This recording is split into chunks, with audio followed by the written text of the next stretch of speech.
So Kyrylo, what is a video interceptor and how is it used in Ukraine?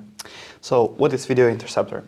Vast majority of the drones that is used in Ukraine are on the analog video link. So let's say we have analog video link, digital video link, and fiber optic mostly.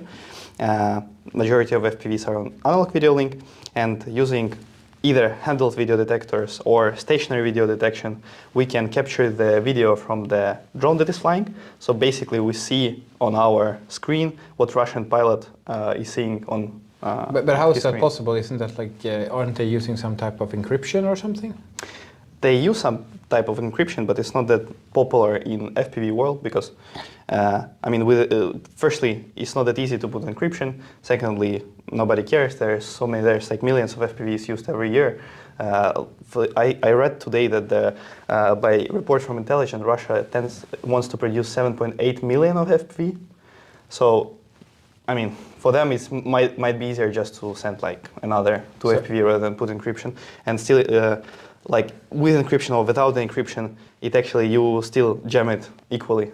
So the only difference is that you see the video or you don't see the video from the drone. But so normally, if the normal threat, the drone is coming, they're using the analog signal, which looks like the old television. Like it kind of like you can be a little bit blurry. So that's the normal use, and for that I can jam it. So then it doesn't matter if I'm encrypted or not.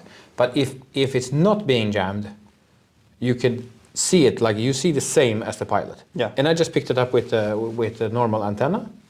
Yeah, you pick it up with a special device. How it works is that you have antennas, like let's say for diapason, you have 1.2, 3.3, 4.2, and 5.8.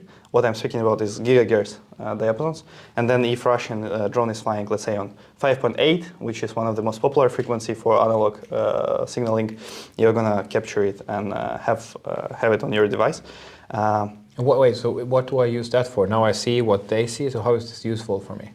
So basically, let's say you go into the car, you're sitting in the car, you have the video detector, and then at one moment it starts. That's what you showed me a video of that. Yeah. That you were driving. And then you start. First of all, it starts to give you the audio signal. So let's say you're driving, and at one moment it starts to beep. You take a look, and then you see your car on the picture, and then you kind of realize that okay, the drone is coming, and what do I do?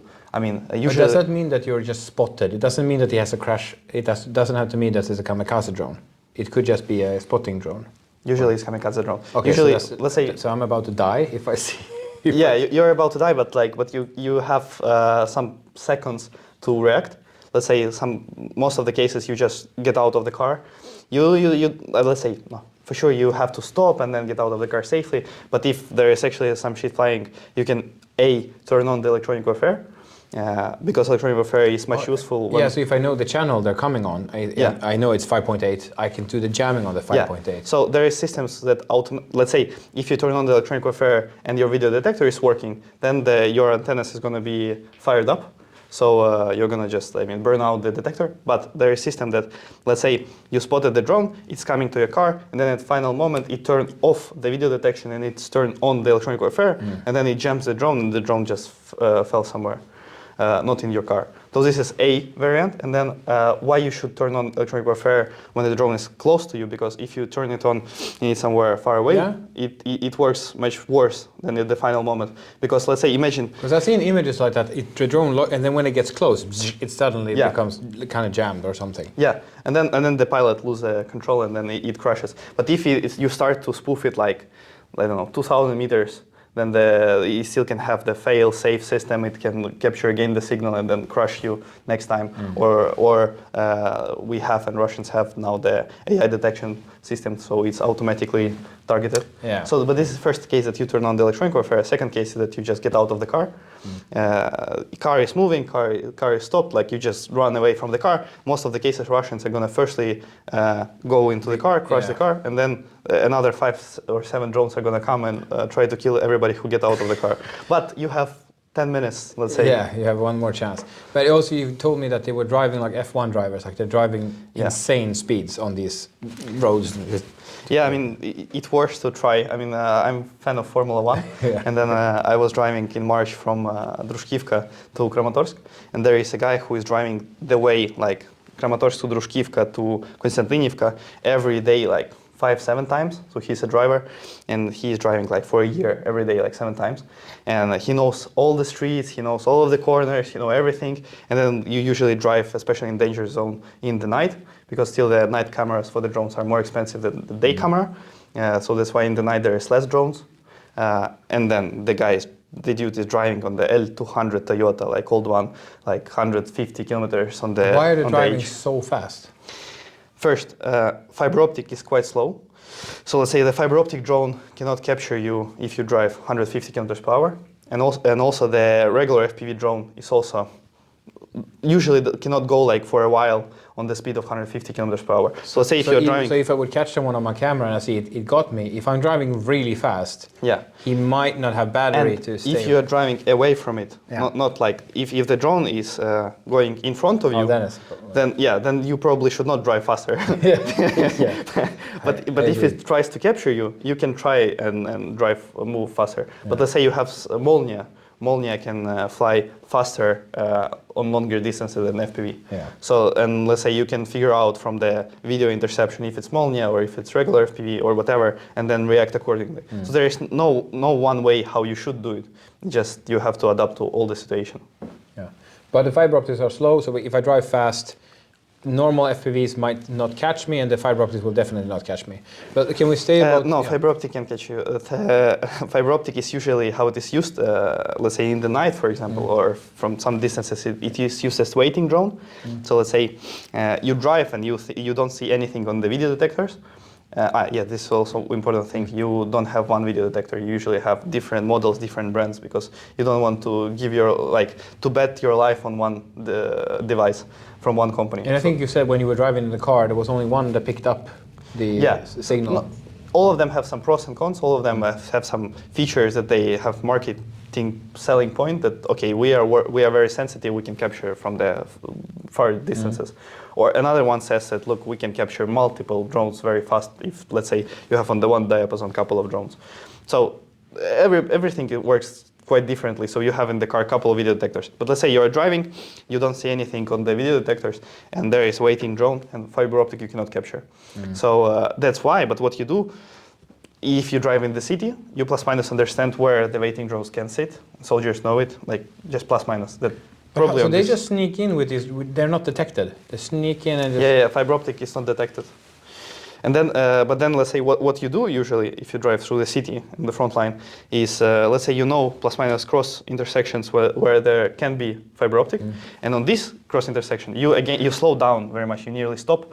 You have the light in your car, you see, okay, if there is any fiber optic. If there is waiting drone, you get out of the car, you have the shotgun and you try to, or you have shotgun, you have AK, you have all the refills, and you try to shoot it and then drive further. But wouldn't the drone realize that you're stopping? Yeah, they can react. But I don't know how they're looking at, if one person is looking at 10, 20 drones at the same time, so maybe he's not reacting. Sometimes soldiers can, I don't know, Russian pilots can also fall asleep. Well, no, I mean, I'm joking, but like, not mention you coming and then you're going to drive fastly, if you're lucky today. Okay, yeah, there we go.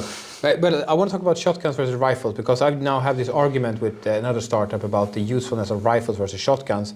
And on the other hand, I think I've told this to you and I tell it to like almost every Ukrainian I meet. Why don't we have the whole squad with just shotguns? Because if we have all the people are getting, the wounds are 80% drones, 15% shrapnel from grenades, and the rest 5% is something with the rifle. So that means that in 80% of the cases, a drone is the threat, not the person. So, and then I've been thinking shotguns are better than drones. Shotguns are better than rifles. But can you talk a bit about that? Yeah. Do you know how much shotgun weighs? No.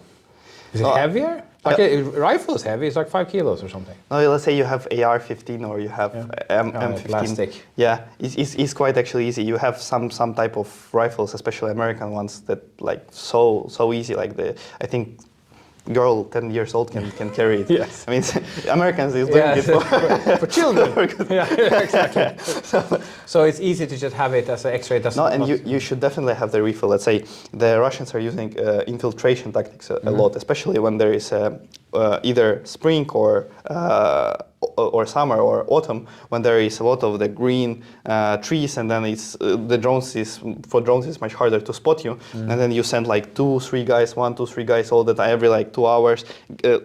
80% of them are getting killed, but some of them are getting deeper and deeper down, and then you can have the situation what we had like 2 years ago, when you think that it is like 15 kilometers from the front line, there is like some relatively safe city, and then you are driving with a car, and then the Russian soldiers, not drone soldiers, get you and shoot you with a rifle, because I mean, there was chaos in our defense structure. And of course that's what they're trying to do, and that can happen, but to me that is 1 in 10. The other 9 times is going to be a drone. So wouldn't I want to have a shotgun? But you said they're heavy.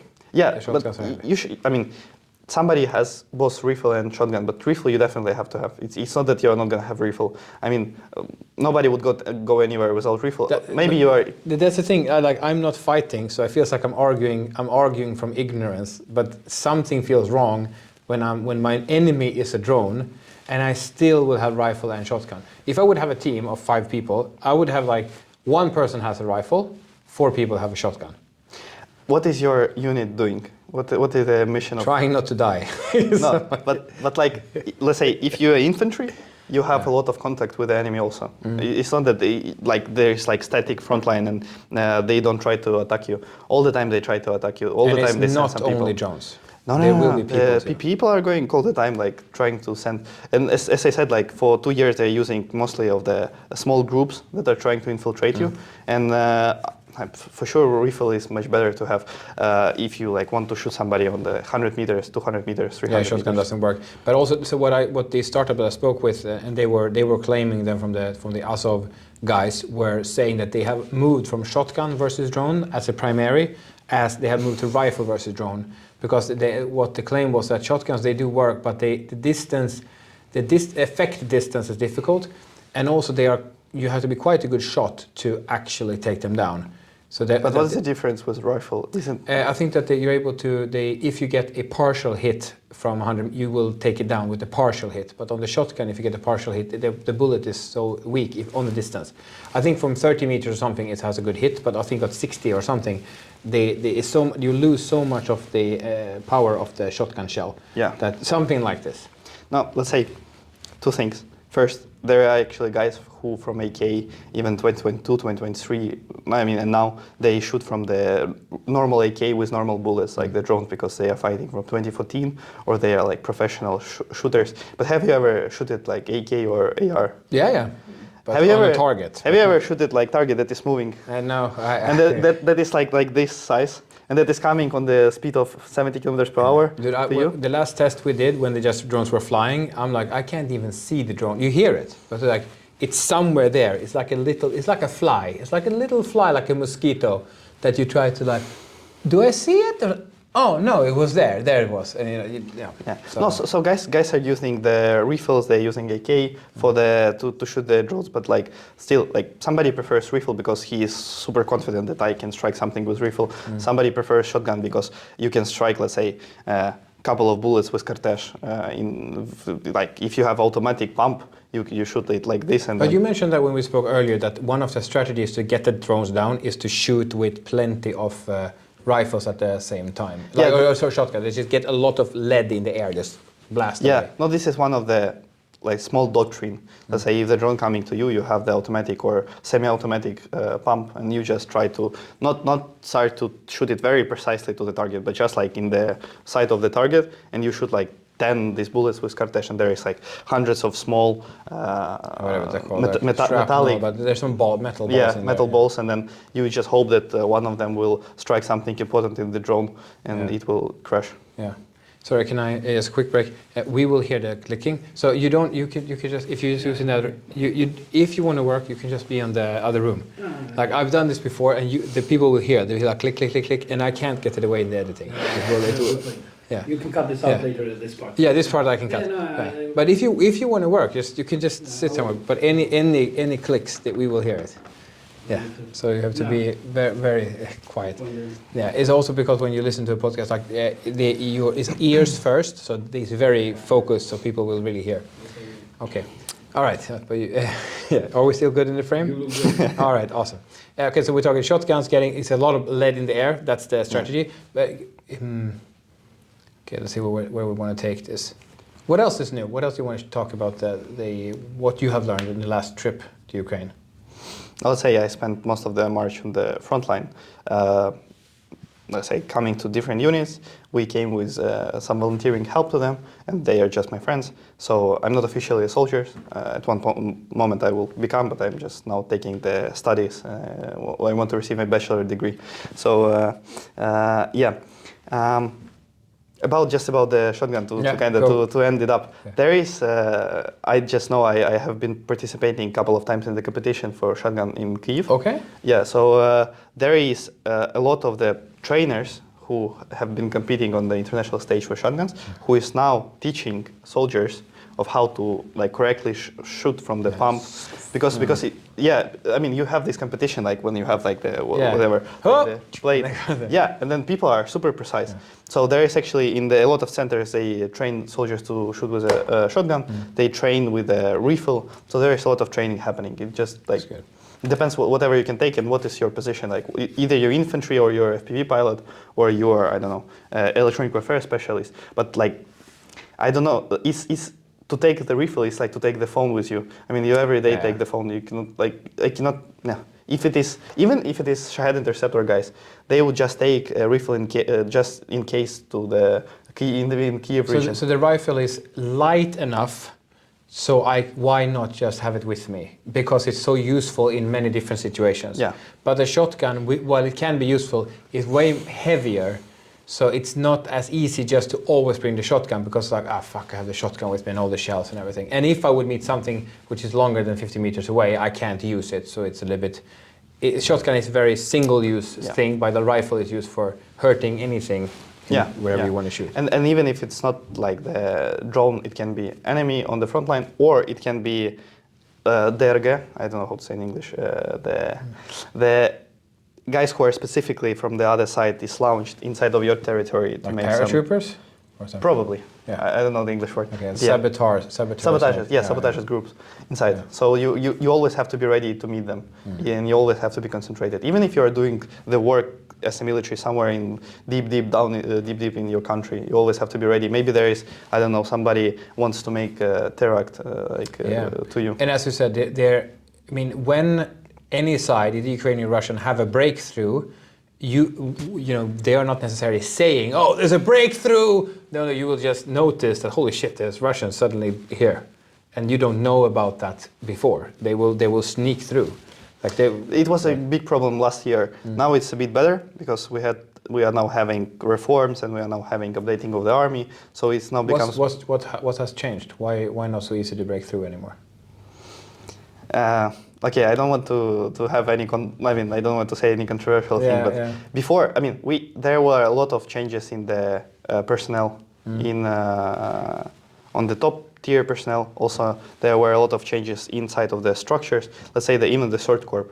The third corps is a very good example. They have their line, and actually nobody can come into their line where they are protecting without notifying them that we are like this unit. We're gonna come inside of your territory for some reasons, I don't know, to speak, to work, blah blah, because they are super protected. And then they built like situational awareness. They built all of these layers of spotting the enemy, figure out, and it is now done on much better level than it was a year ago. And we had also the problem that you have the brigade.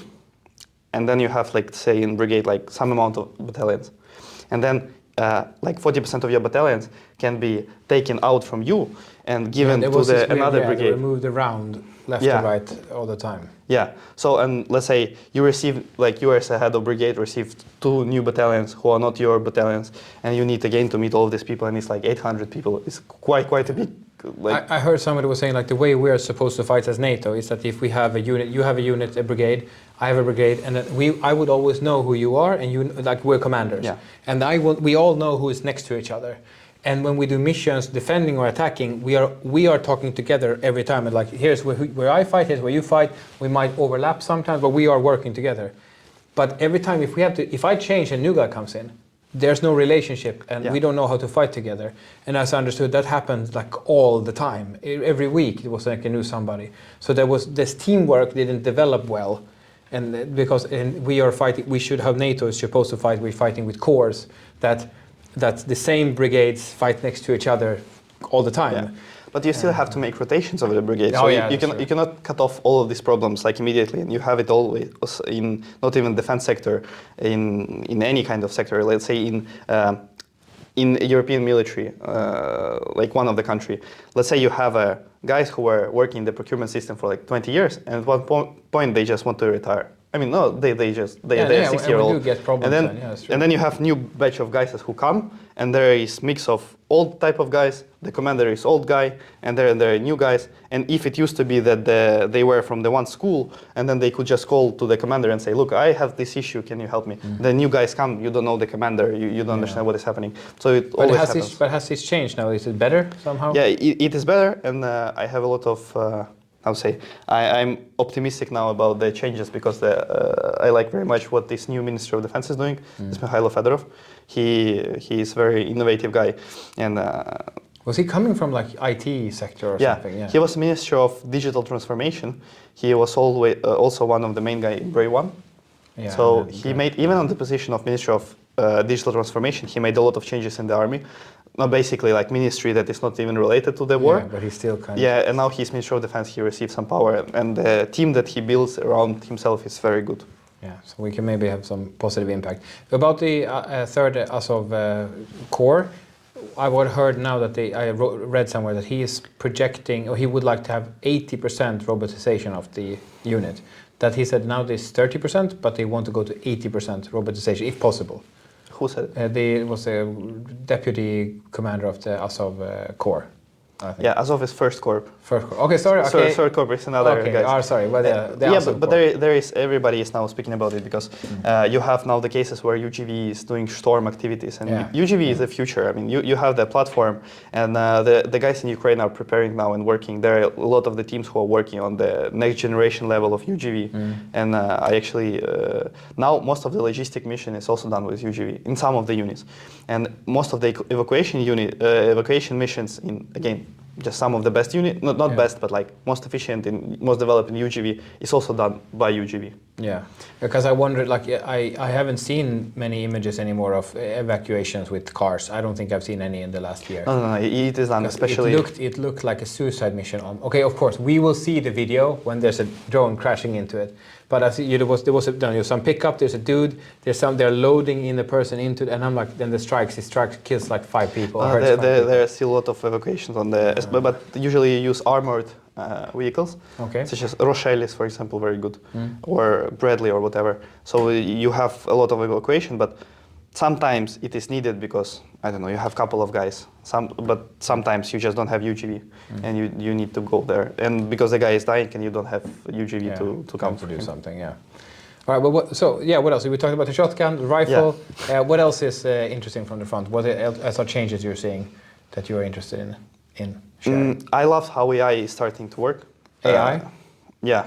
I didn't understand the concept before, but now Okay, give it to us, because actually, you were saying we had a thing earlier today where we talked about that some commander didn't understand the AI part.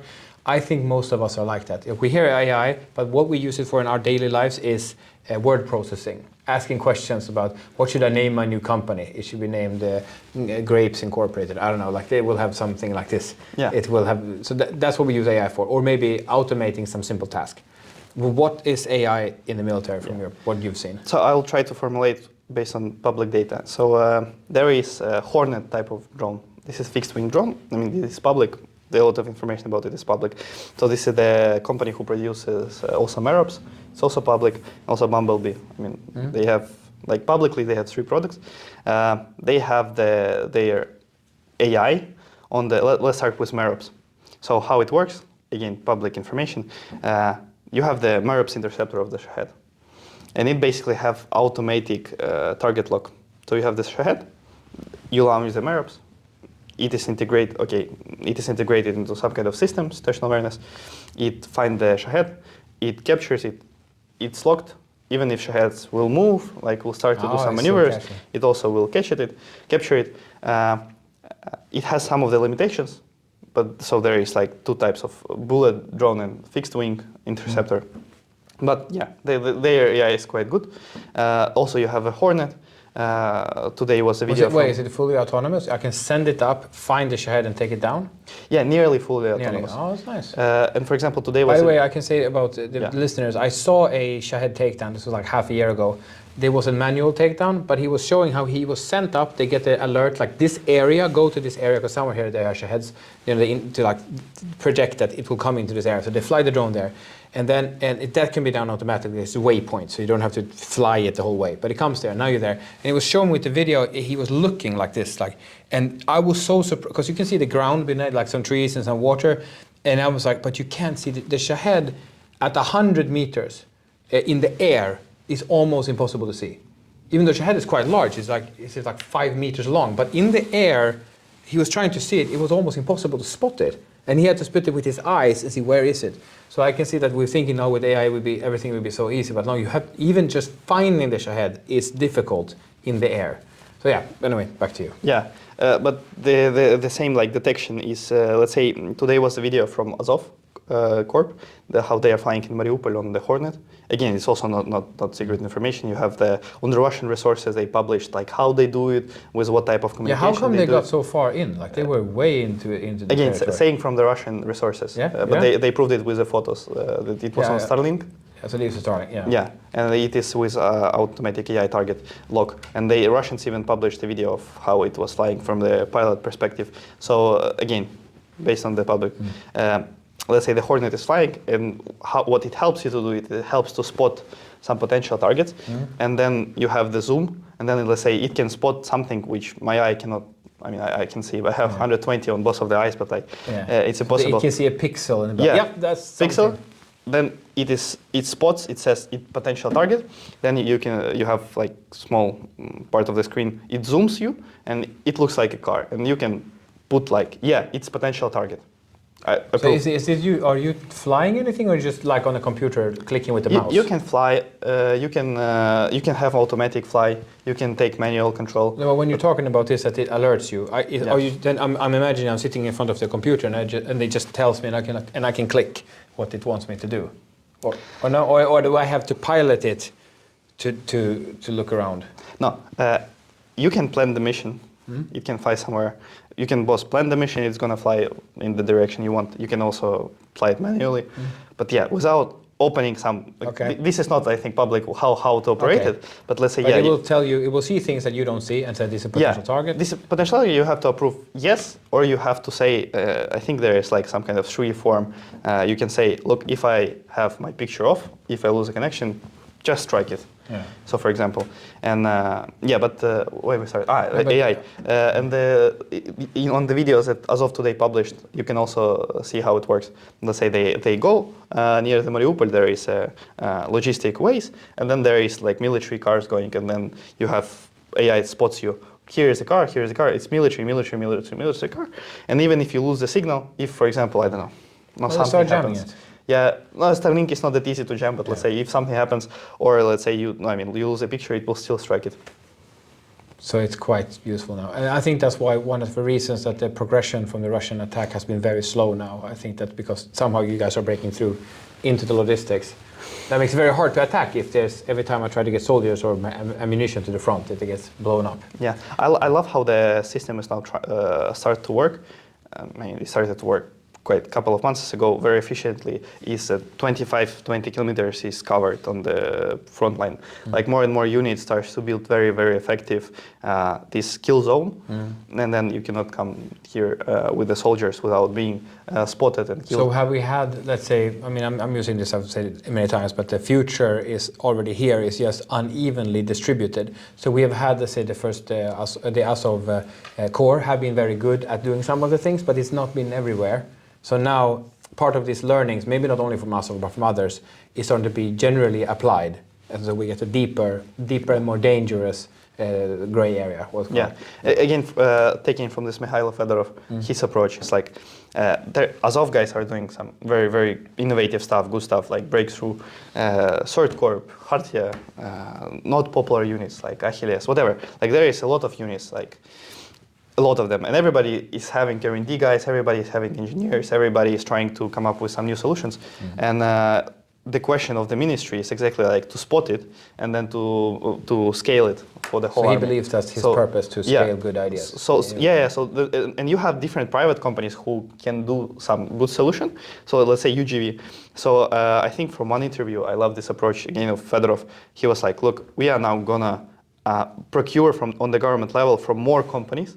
So we give a chance to more of the private companies to show their product and then to choose the best operational ones, and then we're going to distribute more every sphere like UGV, fiber optic FPV, other type of procurement between the companies, and then we're going to find, we are going to iterate innovation in this way, that if somebody comes up, we're not going to spend like years like changing our procurement plan and I don't know, waiting, and they simplified codification, for example. Codification is you need to receive as a private company so government can buy from you, procure stuff. And this is the way how they speed the iteration. And just for example, on the contrast, I think the head of UGV program in Bray 1, he said in one of the last interviews, he was like, look, you know what the difference between Russian UGV and our UGV? Why the Russian UGV are not that good developed and why they are different to our UGVs? The reason is because they don't care that much. They can send, instead of UGVs, they can send three Russian troops. They can send like 1, 2, 3, 4, 5, 10 guys more. So they don't value that much of value of personal life, and they are ready to waste it instead of sending like some equipment. Because if you're Russian general, you're gonna be fucked more if you lose like equipment for the 10 million euros than if you lose like 500 people. Yeah. You know, so and that's why they have some different application, but that's why their UGV is a bit slower than we are doing. So that creates maybe then an advantage for Ukraine, that okay, we will care more about the UGV, and that will give an advantage. And I also heard that this is also old information, but it was already a UGV with that's like a machine gun on that was able to hold the position for months. Like, and so I'm leaning. Why would I ever send the person into combat? Like, I mean, yeah. When I can send a robot, why would I send a human? Yeah. I think the first time it was officially like the Storm without any of human. It was Hartia in Kupiansk in December of 2025 or January 2026 when they stormed the Kupiansk without any of the. There was mission. I think it was human. I think it was even long. I think it was December 2024 that it was published later. But that was the first time they tried it, at all. And I think the Russians at that time fled because they were so confused where the humans were, and there were no humans, so they didn't understand who to defend against. They did suffer casualties and then eventually retreated. But I think that's where we're going with all this. Hey, yes, manufacturing. You mentioned this when we were speaking before, that every unit has their own R&D department. They make their own drones. They have their own fiber optic. Can you tell me more about that? Yeah. So let's say. Not every unit, if we are speaking about some kind of electronic warfare unit, they are not usually having the fiber optic manufacturer. But let's say on the brigade level, nearly all the brigades, they are trying, innovative brigade, they are trying to have, for example, fiber optic manufacturer capability. So let's say you have 10 guys who are having a couple of facilities. You have the spooling machines, and you want to spool spools and have the fiber optic drones, just drones with some TXs, and then you put it all together. You don't want to make it. You don't want to sell it to the other units. Or maybe somebody does it. I don't know. But you just want to have some kind of backup. So let's say because the industrial ones are better and you get more of them, cheaper, but they also have their own spooling. Yeah. So let's say you have, for example, you have some mission or you're lacking something. For example. You receive from the government these months like 15, 20, 25 kilometer spools, fiber optic drones. And you need to kill somebody in 5 kilometers. And your infantry is sitting and they have Russian infantry very close and you just need to kill them. You're not going to waste like 15 kilometers drone if you need to have like short range mission. Oh, yeah. You can go and spool like 10 spools and of the short distances and then they kill kill enemy in the tranchee rather than spend like quite good capability. So you're like economical about everybody is so economical. All the question, it comes to the money in the war, and if we would have the amount of resources that Russia is having, I think the development also would be slower because people are the resources are so limited, so you want to maximize every euro you spend. Well, and you guys, in your company, you're working both with the fiber optic spools, fiber optic cables and spools, and you also have the video intercept. That's your main. Yeah, work. so we are doing the fiber optic communication systems. So we are now doing for FPV, for UGV, and we are planning to do also for sea drones. Can you talk about the use in the UGV? Like, because sometimes they talk about jamming and GNS denied and everything. So why are we not just always using the spools on the UGVs? Like that to me is even easier, in my opinion, than the flying ones.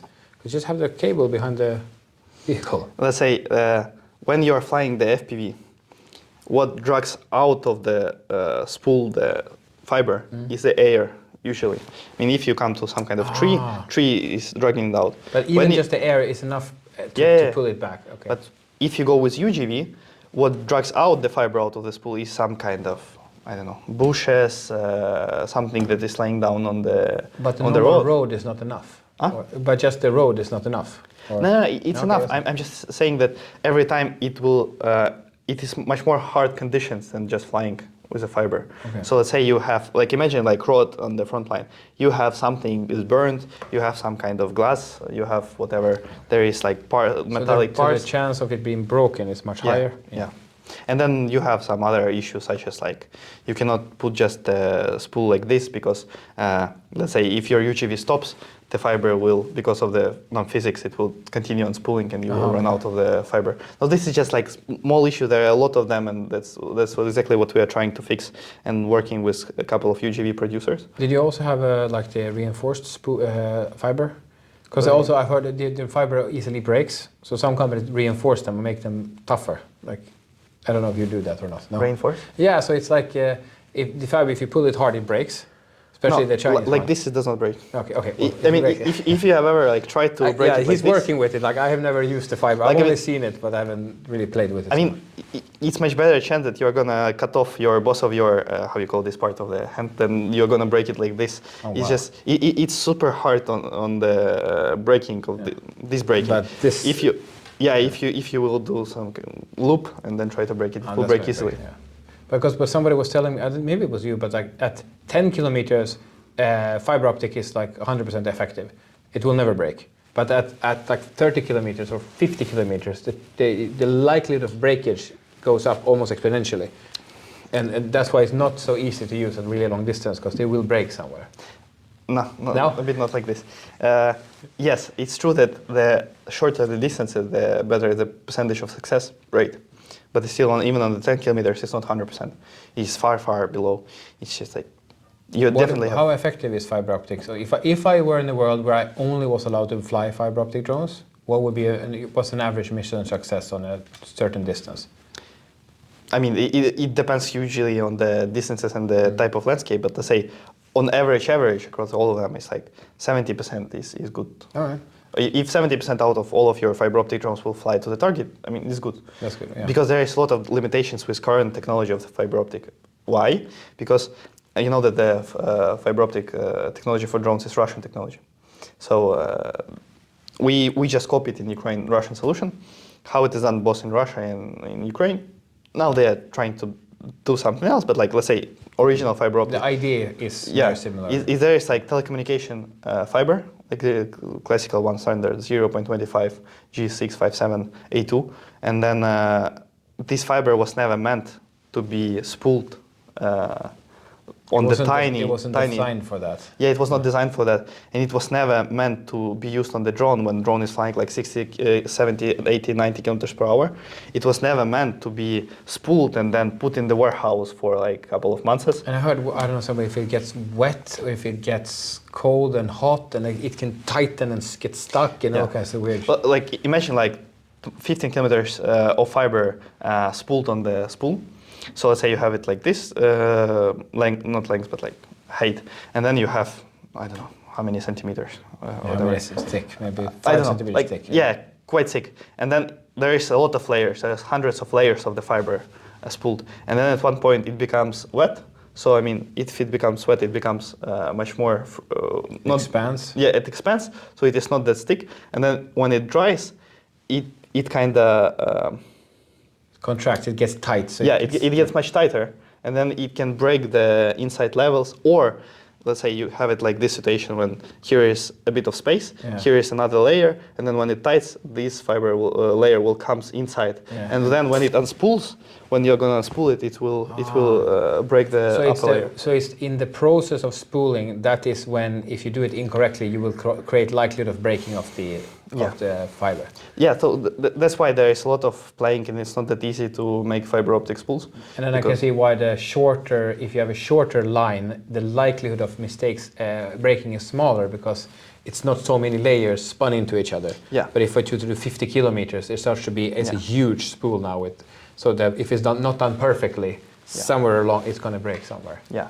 and also, so what, for example, we are working on in the Western countries, let's say like United Kingdom, Germany, US, there is people who are working in the fiber optic for decades. Like for example, in 80s in United Kingdom, there was a program that they made fiber optic spools for submarines. But usually professors and just like scientists who are working in the fiber, they even don't know about the usage of the fiber optic on the war. That was shocking for me. Yeah. Because we have known about this for 2 years or something at least. Exactly. Like everyday man can see videos about them being used. Or even if they know, okay, they know. I mean, so what? They are working in the civilian sector. So what we are trying to do is we are gonna open our investment round, and we are trying to meet this expertise that already exists for decades, and meet with operational usage in Ukraine. And we call it like, no, it's so pathos, but this is for investment. Next generation spool, because in our opinion, it should be done with different fiber. We can make it much lighter, much stronger. The bendability is going to be much better. I will explain why it matters, and then have it for with a success rate much higher. So you know, based on your experience, you know there has to be a better way of doing this. Yeah. And for example, working with these really good experts, they could do it, but they have been thinking civilian. They haven't been thinking, how do I do it for a flying drone or for a UGV? No, let's say if you're working in fiber optic, you're a scientist, you probably are working on some kind of equipment that is used in laboratories, and then you are making very expensive, but small distances of fiber. It is never maybe even spooled, and especially it is never put it on the drone and unspooled on 90 kilometers per hour. So, and why it's also important is because, let's say, most of the fiber optic spools, they don't break classically, like that you have like one part of the fiber, another part of the fiber. No. Usually, why you lose a connection with the drone is because you have attenuation on the whole length of the fiber optic spool. Let's say you have you lose a picture when you have minus 40 dB, and at the beginning, let's say of the flight, you have like 4 dB, for example, like connection. And then with every kilometer, as you are flying, you lose some dBs. I mean, and then if you fly 10 kilometers... And like is that data you mean, or what are you talking about? No, what it's... electricity? What are you talking about here? Powerness of the signal. Okay, yeah, signal strength. Yeah, signal strength. So, and basically, if you fly like further distances and it is spooled not in the correct way, or you have some obstacles, or again, the wrong type of fiber, or you have wrong electronics, then you're going to have much bigger losses, and then your attenuation on the whole length of the fiber optic spool is going to be much bigger, and then you lose, at one point you lose a picture. So that's why it's important to have like proper technology for it, proper fiber, so you also can have much better operational usage and have better success rate. Because as I said, mostly fiber optic spools, they don't break on the way you're flying. You just have so much attenuation that you stop see the picture. So yeah, so the problem is not necessarily, where I've been talking that is not successful, the 30%, that's not necessarily broken fiber, it is that I'm not getting any signal. It's not broken anywhere, but because how it was spooled and so on, the signal is so weak that I'm not seeing anything anymore. All right. Yeah. And so the investment you're pulling in is like you will make a fiber optic line specifically for war. Is that what we are writing investment case? Our investment case. So let's say you have a problem. You have fiber optic spools, which are, the technology has its own limitation. So whatever you try to do, you will not reach to like 95% of success rate, 100% of success rate, just because it was done in the way that it was taking everything that exists on the market, put all together. It has never been R&D'd properly. This is like one standpoint.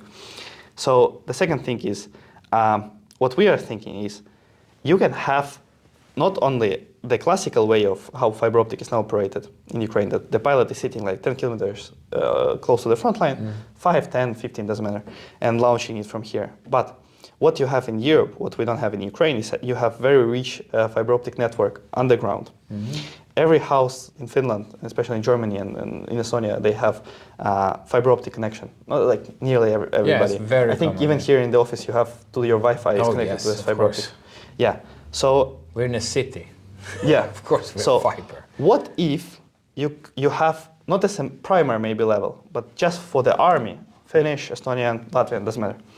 You have a layer for army to have capacity if satellite does not work, if radio does not work, if IP connection does not work. But it's still that enemy is not going to be able to destroy all of your fiber optic connection underground. But your HQ has this fiber optic link. Then the pilot can sit in the, I don't know, in Berlin, in the Finland, and operate in Estonia. And then you can have on the front line in Europe, just let's say some kind of box, that access point to the global network. Here you can distribute it to the another points, and then the guys does not have to be trained that much. They should just come to this ground station. They should connect drone. Drone is going to fly. Or And it's not that's not possible today? let's say it is possible. I don't know. No, but I heard that they're gluing the fibers together. Like they have like they're connecting them with like glue. Yeah, but I'm not about this. I'm about, so the whole idea is Yeah. that you have the HQ connected to the fiber optic. You have the pilots in any point, like just connects to the country network, and you're going to be able to fly from your house. And what's important is that on the front line, you have the good quality, let's say, fiber optic spools, and then you change a bit mind operational doctrine.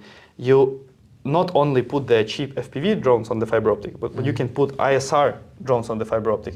You can put fixed-wing drones with a very good camera to make them make intelligent missions. So that would be Because- possible. Why, yeah. why we're not, or is that happening right now or not, with the spool? You look, if your ISR drone costs 20,000 euros, would you put it on some spool that 3 out of 10 will fail and will be just gone? That sounds, stats are not in my favor. Yeah, exactly. But if I say to you that like 98% of them will fly Yeah. and will succeed the mission, probably you will do it. Okay. So they mean that it could be done, but Yeah. it's so likely that they're not efficient. So it's a, And if we, like, let's say if you come now to the army and present the case, yeah, I mean, I'm going to connect everything with fiber optic. However, 30% is not going to work. I mean, maybe you can bullshit to somebody and says that everything will work, but they will test it at one point and realized it. But that's exactly why we're going to raise the money to make the proper, like the final stage, the spool, spool for FPV, spool for UGV, spool for ISR, and what I also like is spool for sea drones. Maybe, let's say army does not need the underwater like spools on the sea drones, but you can also have the sea drone, and you can have on the sea drone being as a mother carrier for the fiber optic drones inside. And then you can come to any of Russian port, the gate opens on the sea drone, and then fiber optic FPV comes out of it and strikes something. And why also this idea I like about the connect everything to the fiber via this global network is because, let's say in Ukraine now, one of the most valuable operators are sea drone operators. But they still like need to perform a lot of stuff on site.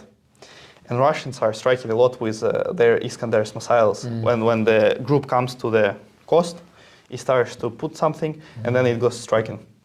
But what if we would not need the professionals and guys who know how to operate, guys whom we as a government spent like millions to train, but there is just whoever can come, just can plug something, and then that's it. Sea drone is going to fly, but the operator of this drone is going to see it somewhere else.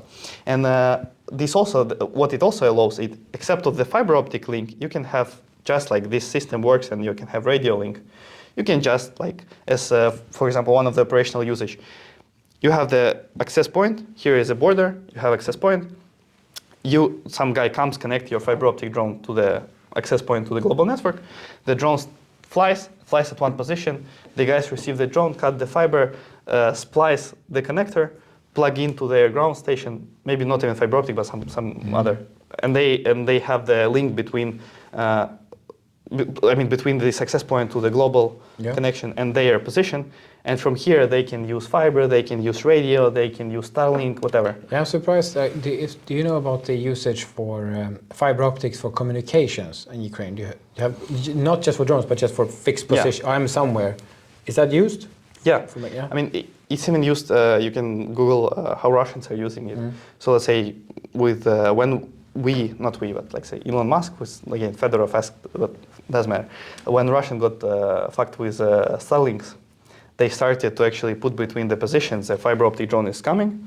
It flies from one position to another position. The guys, as I said, cut the fiber. The machine that welds a connector to the fiber optic is quite cheap. It can cost like 2,000 euros. You just splice the connector. You put the connector to your Wi-Fi router or whatever. And you have the connection between two stations. And if on this station there is access to the internet, you also have the access to the internet. But that would make it quite. I've been thinking that must be the next level of how to communicate. Because I struggle with the concept of a radio. Like I'm really bothered by the radio because if I put on the radio, I'm sending a signal, so somebody could detect where I am. You know what is a doctrine that I see in my head? Everything is going to be wireless. Whatever the link is going to be without wireless. Without viral, like radio, IP, whatever, is going to be countermeasured. Yeah. I mean, so sooner or later it's going to be countermeasured. Have to be cable everything eventually. No. I'm not saying like it's again autonomous or cable. There should be ways to send via analog. We should develop IP analog. But it's always a danger because we're sending a signal that can be detected, and now it can be. Yeah, but I mean, I'm not saying. I think it's not the smartest way to say that we need just to have one type of communication or one type of drone or one type of everything. It's like the pancake cake. There's this layer and then this layer, and then they're all layers are still used. Yeah, I love this. That let's say you still have the pistol, you have the rifle, you have the sniper. You have the RPG, you have like a lot of the different weapon types. And it's not that pistol is gonna change or still have pistol. Yeah, it's not that pump is much better than the pistol when you want to hit somebody in the corridor, but you still have pistol some way. Yeah, so, exactly. And the knife. And I think it was you we spoke with or somebody, but like it seems like wireless communication for drones will never go away because it's very hard to jam all the signals. It's practically impossible to jam all of them. And you can say we can have an autonomous flight. You can fly through jamming autonomously and then connect when the jamming is gone. You can now connect and suddenly you have the drone is on again. And you have all the repeaters and everything. So it seems to be that even the wireless will never go away. Yeah, and this is one of the main thing that knowledge that Ukrainians have.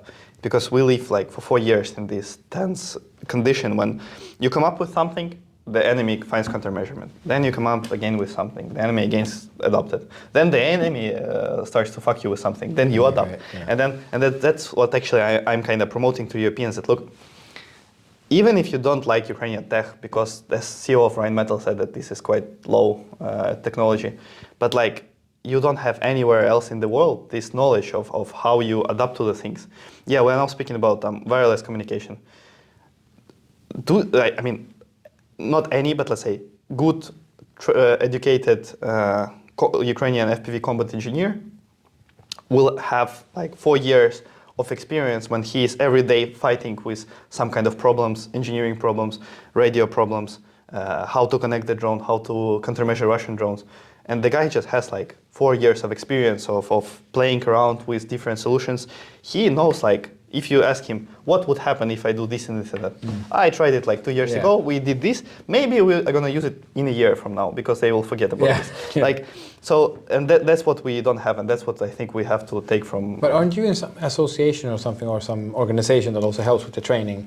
Yeah. So I'm helping the biggest drone pilot school in Ukraine. Name is Bureviter. So they are now not only drone pilot school, but they are center of excellence. So they have a lot of different training programs, and I think that they were one of the first ones who started to train soldiers. Now they have, since 2022, more than 35,000 of the soldiers trained in Ukraine. So this is like pilots. 35,000. It's Quite a lot of pilots. I think it's much more than altogether in Europe. Yeah, but probably. Let me guess, it's much more than everywhere in the world except Russia and Ukraine. Yeah. So yeah, and the guys are cooperating a lot with NATO. They have some kind of a lot of the certification with NATO partnership, and I'm just helping them to establish connection in Estonia. And what can I get if what can they help me with? Yeah, so let's speak about the, like, for example, Finnish army case. So let's say Finnish army wants to train conscripts. You want to have FPV pilots, you want to have even Mavic pilots, you want to have ISR, electronic warfare, everything, like, well, literally like everything except the Brigade trains all the courses except, I think, deep strikes and sea drones.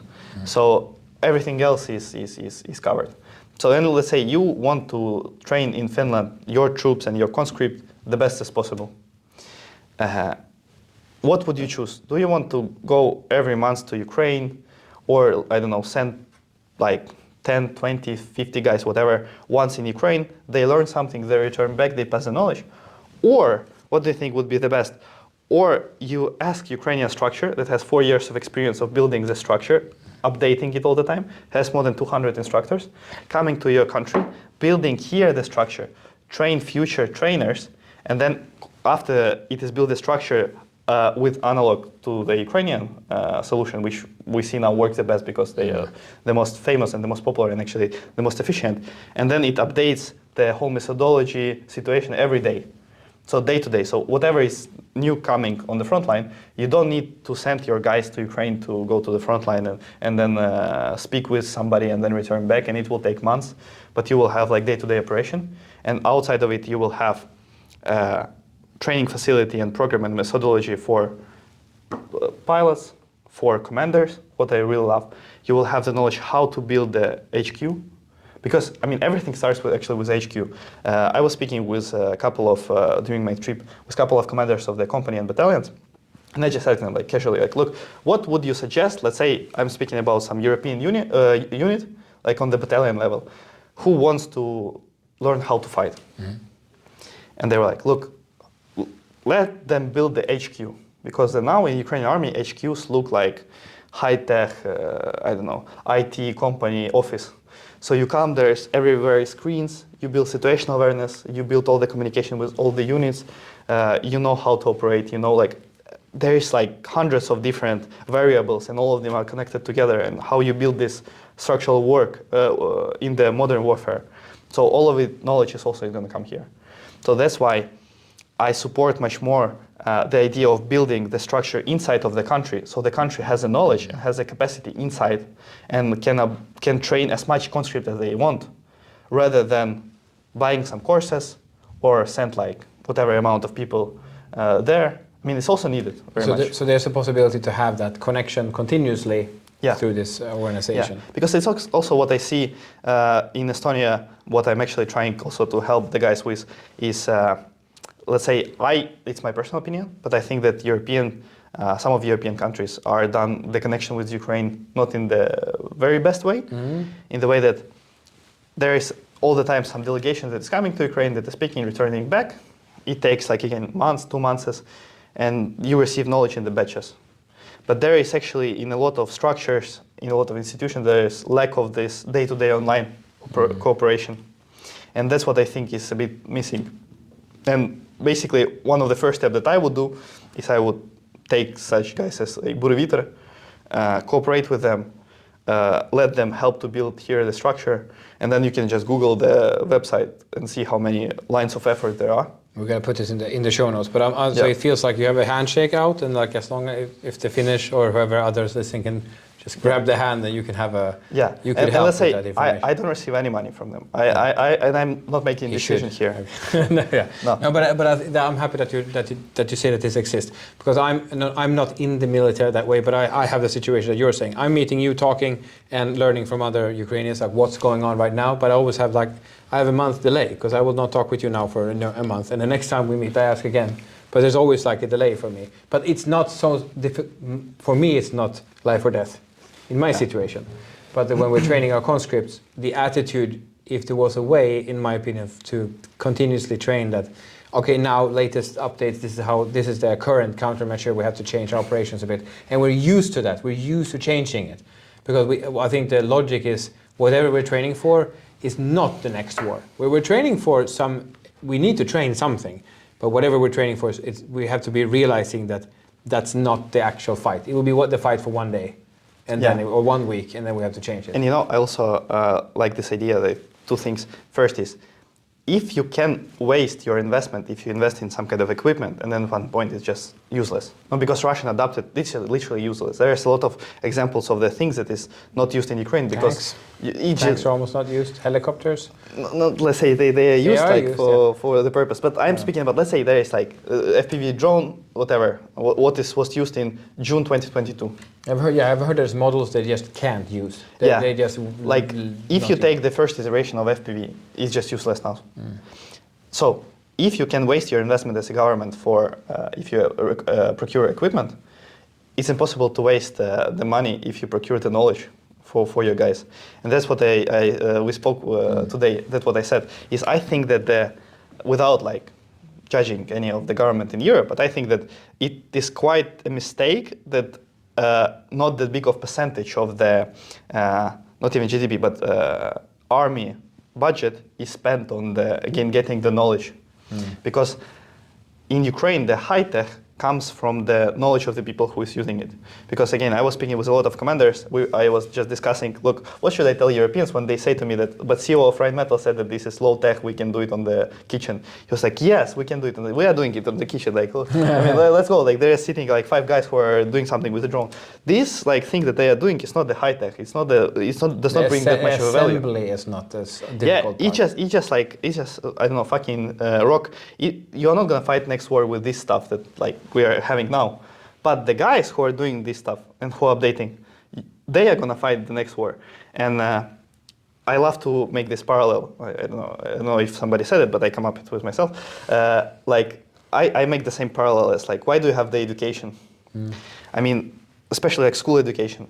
Why do you send your kids to the school? I mean, well, they can teach my kids easier than I have to do it. I have a job. Yeah. No, but let's say they have to learn read, write, and stuff. It's to function in society. Yeah. And let's say the same thing is happening now. Let's say in Ukraine, if we think that next war is not going to be look the same as it is now in Ukraine, but we are now fighting since 2014 for 12 years. It's like the school is 12 year. Yeah. So let's say the guys are having 12-year experience of the modern war, while European and Russians also have 12 years of experience of modern war, while none of European country has experience of any year of war. Let's say if you assume that on the national level, Finnish, I mean, I believe in it, the Denmark, whatever, all the European countries, their IQ level is much higher than Russian ones. But I would still bet on the guy who for 12 years, being much stupider, tried something and play around with some technology, just try it many times, rather than on the guy who is on theory like very, very smart, but has never had the practical experience.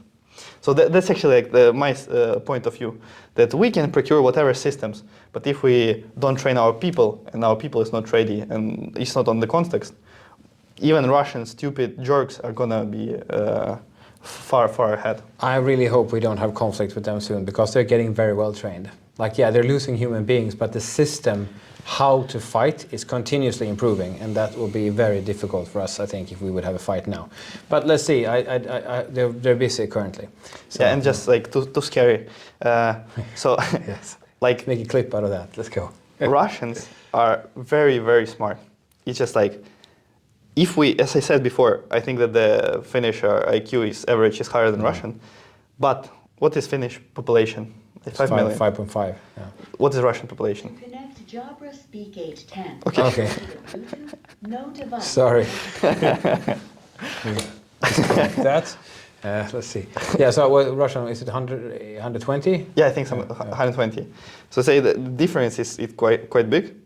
if we speak about regular person who is living in some kind of whatever, I love their names like Savasleika, like I don't know, like Mukhasransk, I don't know, like whatever city. Some village somewhere. Yeah, it's just the regular guy is probably, it's not that big of a threat, but they have a lot of institutions in St. Petersburg, in Moscow, who is... They probably have 5 million geniuses in the country. Yeah, you know. who is very, very good developed mathematicians, physics, physicians, whatever, engineers. And you can see even based on this, just example, math Olympiads, physics Olympiads. Mm-hmm. So coming from in Ukraine, I was studying in the Lyceum, Physics and Math Lyceum.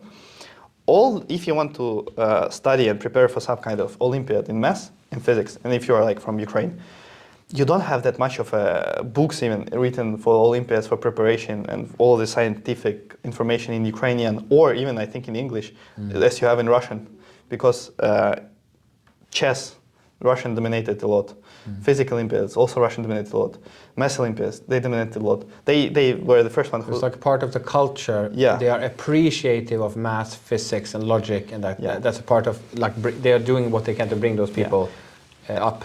And again, just a bit to scare, they have the Dronitsa. Dronitsa is, I think every year or every half a year, the very big event of the drone hobbyist of the drone. They have been doing it since beginning of 2000s. So I think since 2000 to 2001 or even before. So there were tens of thousands of people who were interested in drones as a hobbyist and who were building drones before the 2010. Like in Ukraine, there were not so many people. And now if you take a look on their construction bureaus, there is a lot, like hundreds of thousands of very, very smart engineers. And again, they have experience. They know how things work. Even if they don't have the best, like efficient government structure, which I think they have efficient structure, even if they are not that much, they don't have the technology that we have with chips and electronics, they still like very smart and they are still supported by China. And they're also nationalistic and patriotic, like, you know, not everybody, but they also want to win. Yeah. You know, so it's not... So we can, let's say, we can have a good value and be strong. But what we need is what we are trying to do in Estonia. Also, what I see as my mission is we need to take the R&D and brain capacity that we have in Europe and knowledge that we have in Europe and apply it to the current situation, what is happening in Ukraine. So we need to work more closely and combine what is our needs, what is our knowledge, what is our experience with resources, and I'm not financing also, but also like the knowledge of the people, the expertise that we have in Europe, and we need to start combining it together, and it should be a win-win situation where we in Ukraine get some knowledge from the people expert in the field, like for example, fiber optic.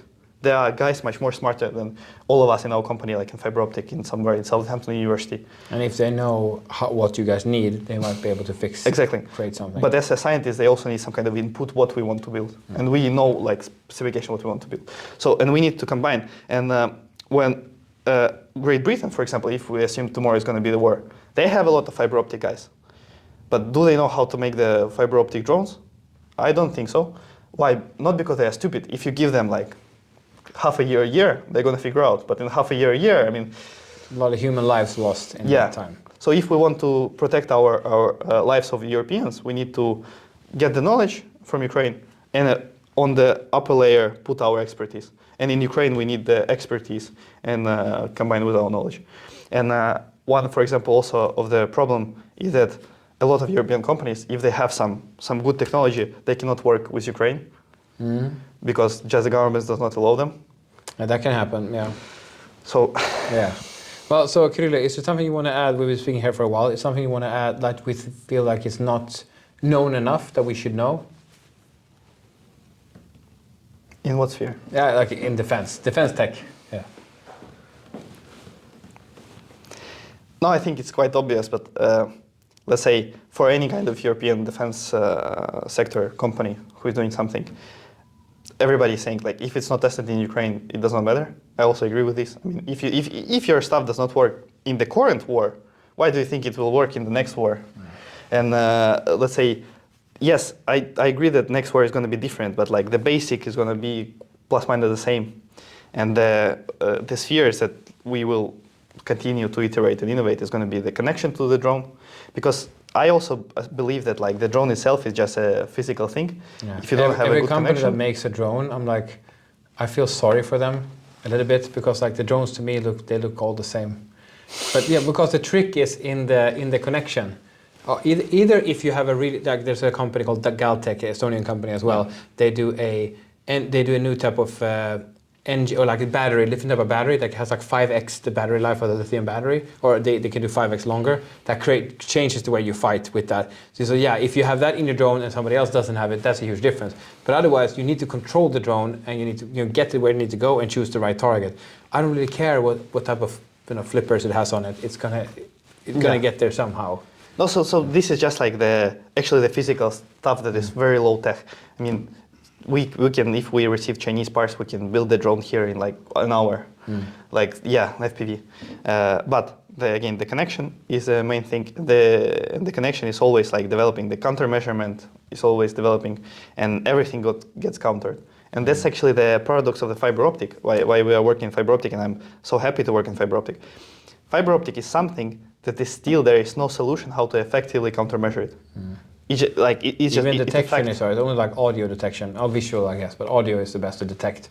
But it's still hard to know it's coming. And there, except of the kinematic strike, there is no other way how you can defend against it. There were a lot of different solutions. Nearly all of them, is not operational. So communication is going to be the key. Navigation is going to be the key, and how you make your people not being on the front line. So how you fight without a human. And if there is anybody in Europe who actually has still like thinking that there is such thing as golden hour for the evacuation, or there is logistic, it can be done with a human, no. I mean, you should do everything to minimize presence of human, and it would sound very bad, but you have to protect your pilots, and you have to. Everybody was treating in the Second World War, and after the pilots of aircrafts as a high valuable personnel. So now the same thing for the drone. You think the same thing with the drone class, yeah. Sorry, Kyrylo, the company name was it OptiLinux. OptiLinux. They're raising funds to fix this the optical fiber. Kyrylo, thank you very much for being on the show. Thank you. Appreciate it. Thank you.